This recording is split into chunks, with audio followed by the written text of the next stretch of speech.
Name पे Escorts मुझे अच्छा लग रहा है। हीरो मोटो की सुबह बात की हमने, तो एस्कॉर्ट्स पर मैं खरीदारी की सलाह देना चाहूंगा। 4200 का आप सपोर्ट रहेगा, ऊपर में 4550 4600 तक के टारगेट के। ठीक है, 4550 4600 रुपए के टारगेट, 4200 का स्टॉप लॉस। एस्कॉर्ट्स कुबोटा लगातार तीसरे सत्र में ये शेयर चल रहा है। परसों के हमने शुक्रवार को देखा था, बढ़िया चला था शेयर। ये कल भी 3-4% के आसपास तेजी रही और आज फिर से 3% एडिशन कर लिए एस्कॉर्ट्स कुबोटा ने, तो एक बढ़िया आपके लिए मौका यहाँ पर बन रहा है। तेजस जी नमस्कार, आप बताइए आपने क्या स्पॉट किया अपने ट्रेड के लिए? नमस्कार आपको और सभी दर्शकों को। तो मेरा जो पहला जो रिकमेंडेशन है वो है टाटा पावर लिमिटेड।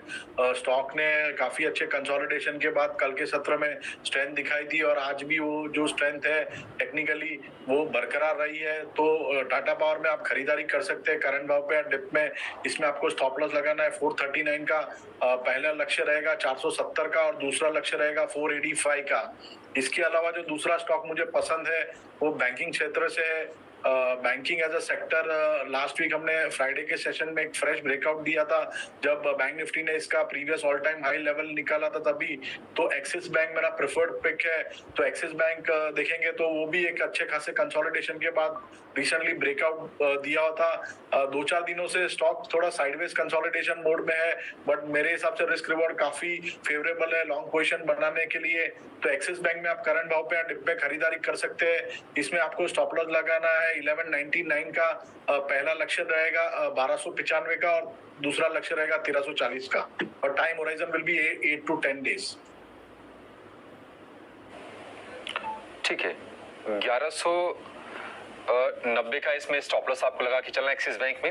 1295 1340 ये दो टारगेट हो गए। और टाटा पावर कल भी ठीक ठाक स्ट्रॉन्ग था ये शेयर, ये आज भी आपके लिए मौके बन रहे हैं। 439 का स्टॉप लॉस, 470 और 485 के दो टारगेट हो गए। किरण आप बताइए आपका सौदा क्या होगा?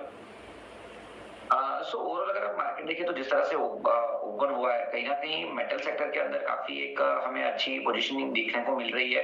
तो मेटल सेक्टर में आप हिंडाल्को के ऊपर ध्यान दे सकते हो। हिंडाल्को में 700 के ऊपर स्टॉक टिक नहीं पा रहा था, आज गैप अप हुआ है, कहीं ना कहीं 700 के ऊपर सस्टेन है।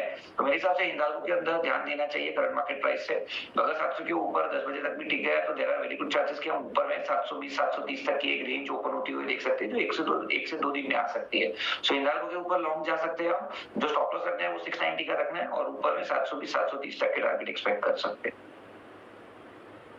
ठीक है, 690 का स्टॉप लॉस, 720 730 तक के टारगेट आपको हिंडाल्को में आते हुए दिखेंगे।